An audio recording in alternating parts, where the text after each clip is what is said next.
I think that I love society as much as most, and am ready enough to fasten myself like a bloodsucker for the time to any full-blooded man that comes in my way.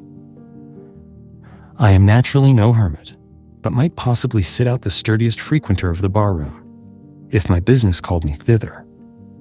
I had 3 chairs in my house, 1 for solitude, 2 for friendship, 3 for society. When visitors came in larger and unexpected numbers, there was but the 3rd chair for them all, but they generally economized the room by standing up. It is surprising how many great men and women a small house will contain. I have had 25 or 30 souls, with their bodies, at once under my roof, and yet we often parted without being aware that we had come very near to one another. One inconvenience I sometimes experienced in so small a house, the difficulty of getting to a sufficient distance from my guest when we began to utter the big thoughts in big words. You want room for your thoughts to get into sailing trim and run a course or 2 before they make their port.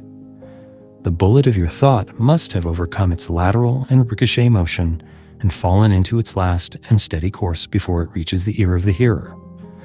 Else it may plow out again through the side of his head. Also, our sentences wanted room to unfold and form their columns in the interval. Individuals, like nations, must have suitable broad and natural boundaries, even a considerable neutral ground, between them. I found it a singular luxury to talk across the pond to a companion on the opposite side. In my house we were so near that we could not begin to hear. We could not speak low enough to be heard, as when you throw 2 stones into calm water so near that they break each other's undulations.